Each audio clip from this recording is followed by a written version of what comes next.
100 tahun ini tuan-tuan adalah zaman keemasan orang Yahudi Bani Israel yang diberi oleh Allah kepada mereka kerajaan di Palestin menurut janji Allah.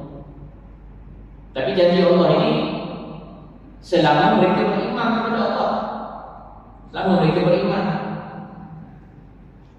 Jadi orang Yahudi ini masalah dia bila berubah wafatnya seorang Nabi, mereka akan kembali kepada sifat asal dia. Itu masalah orang Yahudi. Jadi tuan-tuan, pada zaman Nabi Daud itulah diasaskan Masjid Aqsa ni, Mishkah Allah terakhir bagi Bani Israel di tanah di Baitul Maqdis. Itu dibina asasnya, kemudian raja Nabi Sulaiman yang membangunkannya, sebab itu dipanggil Haikal Sulaiman, rumah ibadah Nabi Sulaiman. Jadi tuan-tuan, selepas wafatnya Nabi Sulaiman, apa berlaku? Orang Yahudi kembali kepada perangai lama dia. Dia kembali menjadi bangsa yang membuat kerosakan. Sebab itu, apakah kerosakan yang dia buat? Macam-macam kerosakan yang dia buat. Apa yang dia buat? Dia buat bid'ah, dia meninggalkan ajaran Taurat Nabi Musa, dia ubah suai ajaran Nabi Musa, dia menjadikan Masjid Aqsa tempat mereka mencari keuntungan, mereka melakukan penindasan, mereka lakukan rasuah, macam-macam orang Yahudi buat. Mereka membunuh nabi-nabi yang Allah utuskan seterusnya, nabi-nabi yang ikut perangai yang tak ikut, hendak dia dibunuh. Banyak lagi nabi-nabi selepas Nabi Sulaiman ni, banyak lagi nabi-nabi orang Yahudi, antara Nabi Isaiah, Nabi Jeremiah. Nabi Jeremiah antara nabi yang kuat cabaran dia. Nabi Jeremiah ni, ketika Allah utuskan mereka ni, Bani Israel ini, dia bergaduh menyembah satu berhala namanya berhala Baal. Berhala Baal ni berhala orang-orang Arab Palestin. Sembah dulu dia pula sembah. Satu lagi orang Yahudi ni penyakit dia. Ni saya kata dia membuat kerosakan bumi ni, dia menyembah satu ajaran orang-orang Babylon, iaitu menyembah satu pohon, iaitu pohon konifer. Pohon konifer ni, menyembah pohon konifer ni yang dianggap dalam pohon tu ada roh marat. Marat ni cucu Nabi Nuh yang murtad. Yang isteri dia namanya Syekh Ali Sihir, yang mengajarkan ajaran mengangkat pohon kayak konifer ni. Jadi kalau tengok ada restoran tepi jalan atau kopi sedap tu, ada gambar rambu-rambu tu, itulah isteri kepada Marat.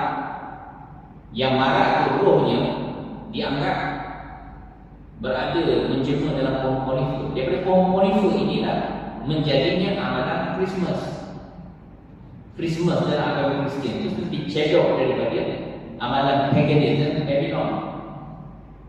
Jadi disambut Christmas tu untuk pohon konifer itu sebenarnya adalah ajaran orang Babylon, bukan ajaran Kristian. Jadi benda-benda Nabi Isa tu, tapi pohon tu dimuliakan. Masalahnya ada semua umat Islam pun tak faham bawa masuk pohon tu dalam rumah. Sedangkan dalam Bible menyebut, dalam Bible sebut pohon ni berhala. Bible melarang pohon masuk dalam rumah, pohon Christmas. Jadi ada orang Islam sambung Christmas. Sebab apa? Tak faham. Tak ada ilmu. Itu masalah dia. Jadi tuan-tuan, orang Yahudi yang bila mereka dah masyarakat, Allah hukumlah mereka. Hukum mereka ini, tuan-tuan tengok lihat dalam surah Al-A'raf. Surah Al-A'raf ayat 166-167 Allah kata, dan apabila tak ada mereka ini, yang Bani Israel ini berlaku sombong terhadap segala apa yang kami perintahkan. Ya, Allah perintahkan dia abaikan, dia langgar perintah Allah, dia lawan syariat Allah. Lalu Allah kata kepada mereka, wahai Yahudi, jadilah kamu kera yang hina. Allah sebut dalam Quran tentang Yahudi ini macam-macam. Kera yang hina, keldai yang bodoh. Keldai yang bodoh ni surah Al-Jumu'ah ayat 5. Keldai bodoh ni maksudnya Yahudi ni. Kenapa Allah kata mereka macam keldai? Sebab mereka ni Allah beri banyak kitab-kitab pada mereka, tapi kitab tu mereka tak guna.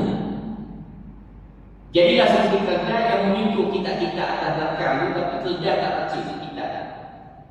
Sama lah Yahudi ni resminya, dia tak pernah ikut kitab-kitab yang Allah tertutup pada dia. Dan jadilah kamu kira yang ini Allah kata, dan ingatlah wahai Muhammad, sesungguhnya Allah akan mendatangkan orang-orang yang akan menimpakan azab yang seburuk-buruk kepada mereka sehingga hari kiamat. Jadi apa yang berlaku tentang selepas Nabi SAW wafat itu, kerajaan Israel bocor pula. Mereka buat kerosakan, sembah berhala, sembah bohong-bohong, macam-macam yang buat, bid'ah. Lalu orang pertama yang Allah datangkan untuk menghancurkan orang-orang mengumpul orang Israel ini siapa? Raja Babylon, Nebukadnezar. Apa dia Nebukadnezar buat? Nebukadnezar datang, serang Palestin, musnahkan Masjid Aqsa. Yang orang Yahudi ini ketika Masjid Aqsa itu dimusnahkan, mereka menitikan air mata. Orang Yahudi dibunuh, dan yang hidup 70,000 dibawa ke Babylon, duduk di sana sebagai hamba. Itu adalah bentuk hukuman Allah pada orang Yahudi. Sebab tu orang Yahudi ni tuan-tuan, masa mereka di Babylon, mereka memenuhi rumah ibadat Nabi Sulaiman yang mereka sebut Cekok Solomon. Baru ni saya kira satu masjid kat Roma. Ada seorang jemaah bertanya, luar biasa soalan dia tanya. Dia kata, Ustaz, saya tengok Bible sekarang ni ada satu lagu.